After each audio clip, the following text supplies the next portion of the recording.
வணக்கம். எல்லாத்துக்கும் நல்லா இருக்கீங்களா? நீங்கள் எல்லோரும் நல்லா இருக்கணும். என்னுடைய வீடியோ பார்த்து கொஞ்சம் சப்போர்ட் பண்ணுங்கள் ப்ளீஸ். சப்ஸ்கிரைப் பண்ணுங்கள், முடிஞ்சால் கமெண்ட் போடுங்க, கொஞ்சம் ஹெல்ப்ஃபுல்லாக இருக்கும். கெஞ்சி கேட்டுக்கிறேன், ரிக்வெஸ்ட்டாக கேட்குறேன். எல்லோரும் வீடியோ பார்த்துட்டு எப்படி இருக்குன்னு கமெண்ட் போடுங்க, சப்ஸ்கிரைப் பண்ணி பாருங்கள், கொஞ்சம் சப்போர்ட்டிவாக இருக்கும். இது வரைக்கும் நீங்கள் பார்த்துக்கிட்டு இருக்கிற அனைவருக்கும் மனமார்ந்த நன்றி தெரிவிச்சுக்கிறேன். நீங்கள் இல்லாமல் ஒவ்வொரு துளியும் மேலே வந்திருக்க முடியாது, ஒரு துளி தான் பெரிய வெள்ளமாகும். அது மாதிரி தான் நான் நினச்சிட்ருக்கிறேன். உங்கள் எல்லாத்துக்கும் ரொம்ப நன்றி. அந்த காலத்தில் எப்படிலாம் இருந்தாங்க அப்படிங்கிற அந்த இதெல்லாம் நான் பேசிகிட்ருக்கப்பேன். அப்பா அம்மா எப்படி இருந்தாங்க அப்படின்ட்டு ஒரு இது. அதுக்கடுத்து என்னுடைய சூழ்நிலைகள் எப்படிலாம் கடந்து வந்தோம் அப்படிங்கிறது.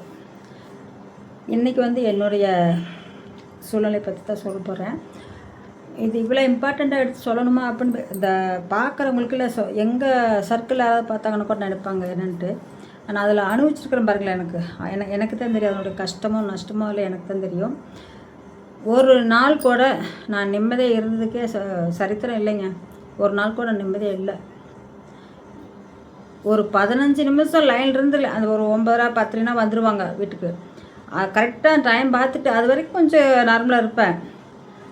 9:30 10:30 11 ஆயிடுச்சுன்னு வச்சுங்களேன், அடி வயிற்றில் புளி கரைக்கிற மாதிரி எனக்கு அப்படியே ஒரு மாதிரி ஆயிரும் எனக்கு. அது எப்படி சொல்லதில்லை. இப்போ கூட கை காலம் நடுங்குது அதை நினச்சோம்னா. அப்படி பயந்துருவேன் நான். எங்கே போயிட்டாரு, எங்கே தண்ணி போட்டு எங்கே குழுகுற அப்படின்னு ரொம்ப கஷ்டப்பட்டு தாங்க வந்தது. உண்மையிலேயே அந்த தண்ணி போடுறத மட்டும் நிப்பாட்டிட்டாங்கன்னா, கவர்மெண்ட்டில் ரூல்ஸ் போட்டு கொண்டு வந்துட்டாங்கன்னா எல்லா குடும்பம் கொஞ்சம் நல்லாயிருக்கும். ஆனால் அதை வச்சு தான் அரசியலில் பார்க்குறாங்க. எத்தனை பெண்கள் இது மாதிரி நொந்து நூலாகி அழுது. நான் நினைப்பேன் எல்லாத்துக்கிட்டோம், ஏன்டா நாங்கள் இருந்த மீதில் யாருமே தண்ணி போட்டில்ல, இல்லை விஐபி தான் இருந்தாங்க, நார்மலாக போய்கிட்டு இருந்துச்சு, சண்டை சச்சரவு எதுவுமே இருக்காது. அது என்ன எனக்கு மட்டும் இப்படி வாச்சிருக்குதான் நான் அப்படியே மனசுக்குள்ளே நொந்து போய் அழுதுகிட்டு இருப்பேன். அவங்களாம் ஃபேமிலி எப்படி இருக்காங்க, சந்தோஷமாக ஒரு இருந்தாலும் இவர் என்ன வீட்டுக்குள்ளே நார்மலாக சண்டை போட்டு ஏதோ கேட்டால் கூட இருந்துக்கலாம். பயங்கரமாக கத்துவோம் அப்படி பால்னு. ஏதாவது இன்னும் கொஞ்சம் அந்த நேரத்தில் வாய் சொல்லிட்டோம்னு வச்சுங்களேன், இன்னும் சவுண்டு ஓவராக கத்துவார். அதுக்குன்னே பயந்துட்டு கம்மி விட்டுருவேன். என்னமோ ரொம்ப கஷ்டப்பட்டு தாங்க வாழ்க்கையில் வாழ்ந்து வந்தேன். ஐயோ வேண்டாம், அந்த வாழ்க்கையே நினச்சா எனக்கு இப்படியே இங்கே உயிர் போயிட்டால் கூட பரவாயில்ல. அந்த வாழ்க்கையில் மட்டும் நான் போய் இன்னும் இன்வால்வ் ஆகிறதுக்கு எனக்கு முடியாது. அதில் போய் நான் இருக்கவும் முடியாது. எங்கள் சின்ன பிள்ளை படிக்க வைக்கிறதுக்குள்ள அது ஏதோ படிக்க வைக்கிறோம், அது ஒரு இதாக போயிடுச்சு. இவர்கிட்ட ஒவ்வொரு நொடியும் நான் இருந்து வாழ்ந்தது சொல்லி மாளாது.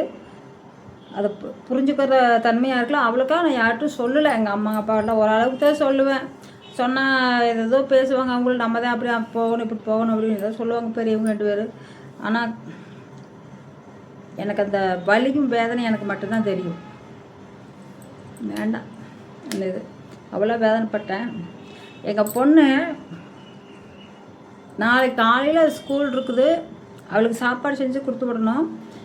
ஒரு 9 மணி 9:30 ஆயிடுச்சு. மழை வேறு பெஞ்சிருந்துச்சு. கடைசியில் போய் பார்த்து எண்ணெய் வாங்கிட்டு வாங்கன்னு சொல்லியிருந்தேன், வாங்கிட்டு வரல. அதுக்கப்புறம் எண்ணெய் இல்லை. நான் சொன்னேன், சரி போய் வாங்கிட்டு வாங்க, இப்போ நாளைக்கு இவளுக்கு சமைச்சு கொடுத்துருவோம்ல, கேரேஜுக்கு இல்லை அப்படின்னு சொன்னேன், பாக்ஸ் போட்டு கொடுத்துருவோம்ல அப்படின்ட்டு. ஒன்றுமே பேசலாம், அமைதியாக அப்படி ஒரு இருந்தா. அப்படி இந்த நேரத்துக்கு இவ சொல்லி நம்ம போய் கேட்குறதா அப்படின்னு ஒரு ஐடியா படுத்திருந்தேன். அப்படி நான் சொல்லி பார்த்து போட்டு எதுவுமே கண்டுக்கல. அப்புறம் நானும் நடந்து ஓடினேன். போய் எண்ணெய் வாங்கிட்டு பயமாக இருக்குதுங்க. எங்கிட்டாவது போயிருந்து நமக்கு அது தெரியாது, பயமாக இருந்துச்சு. அப்புறம் மழை வேறு லைட்டாக தூர ஆரம்பிச்சிட்டு திரும்பவும் எண்ணெய் வாங்கிட்டு எங்கள் வீட்டுக்கு பக்கத்தில் அப்போல்லாம் ரிக்ஷா தான் ஓட்டிகிட்ருப்பாங்க, உட்கார வச்சுட்டு ஓட்டிகிட்ருப்பாங்க. அந்த எங்கள் வீட்டுக்கு பக்கத்தில் தான் அவங்க வீடு. அந்த ஆள் நின்றுருந்தா அப்படி அந்த பக்கம் வயசானவங்க தான். அப்புறம் இன்னத்துக்கு இங்கே வந்துருக்குறீங்க அப்படின்னு கேட்டேன். அப்படி எண்ணெய் இல்லைப்பா, எண்ணெய் வாங்க வந்தேன், போகிறதுக்கு கூட பயமாக இருக்குது, யாருமே இல்லை அப்படின்னேன். சரி வாங்க நான் ரிக்ஷாவில் உட்கார, நான் கொண்டாந்து விட்டு வந்துடுறேன் அப்படின்னு அப்படி விட்டுறேன் அப்படின்னு அப்படி. சரி நான் பணம் இல்லை, கொண்டு வந்து கரெக்டாக என்னைக்கு மட்டும் சரியாக போயிடுச்சு, நான் நாளைக்கு காலையில் கொடுக்குறேன் அப்படின்னேன். இல்லைம்மா பரவாயில்ல, ஒன்றும் பிரச்சனை இல்லை, டென்ஷன் ஆகாதீங்க, நான் கொண்டாந்து வீட்டுக்கிட்டே கொண்டாந்து விட்டு போயிட்டேன் அப்படி. நான் அவர் எண்ணெய் வாங்கிட்டு வீட்டுக்கு வந்தேன். நான் எப்படி ஓப்பன் பண்ணிட்டு போனோன்னா அது அப்படியே இருந்துச்சுங்க, எதுவுமே இது பண்ணல. சின்ன பொண்ணு அவள் ஏதாவது சாப்பிட்டு போட்டு அவள் படுத்துட்டா.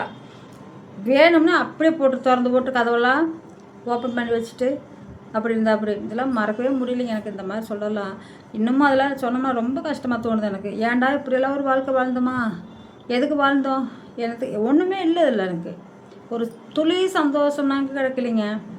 நான் என்ன பண்ண முடியும்? அடுத்த வீடியோவில் மறுபடியும் சொல்கிறேங்க. நன்றி, வணக்கம்.